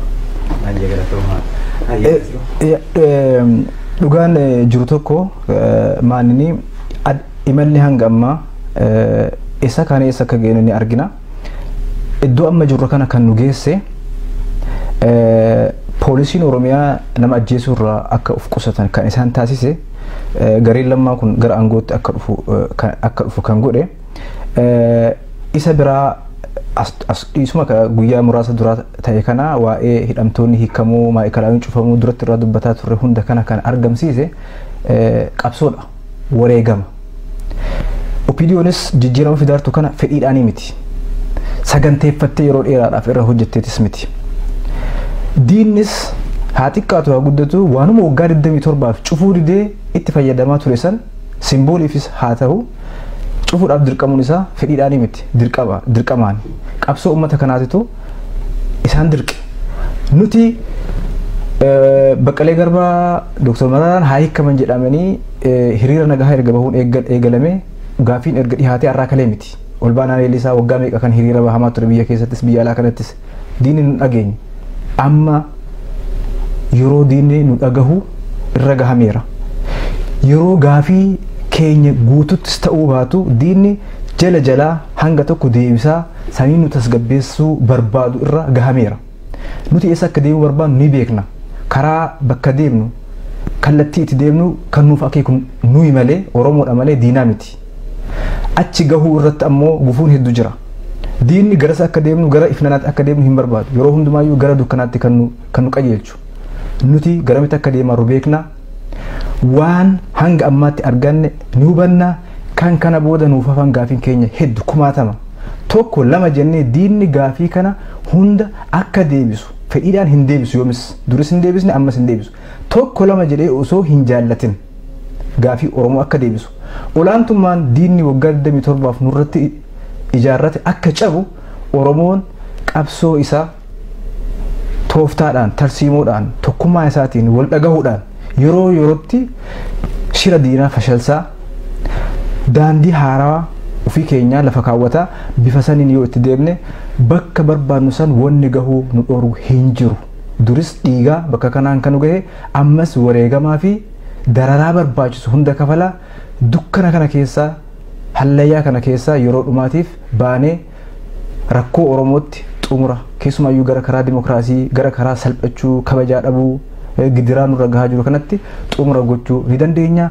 Kun ammoo ni ta'a maalidhaa humna yoo taate qabna miliyoona 50 kan haasaarru waa'ee uummata miliyoona 50 waan ta'eef uummanni Oromoo tokkummaan irree tokkummaan wal hubataa waliin tankaarfannaan waan barbaadu argachuu waan isa dhorgu akka hin jirre muuxannoon dabran hundumti kan ifatti nutti agarsiisan kanuma jechuu barbaada. Wanti noon irra dagadhe Nasrulla yaadachiise waa'ee hiikaa waa'ee amma mana hidhaa kana cufuu kun hundumtuu injifannoodha yoo cufu wanti cufamuunsaas at least qabsoodhuma uummata keenyaati. Hiikamuun namoota hidhamanii kan akka Baqqala Garbaa kan akka Mararaa Guddinaa na kumaatamaan kan lakkaa'aman Oromoon kan hidhame balleessaa qabaatee miti. Heeraaf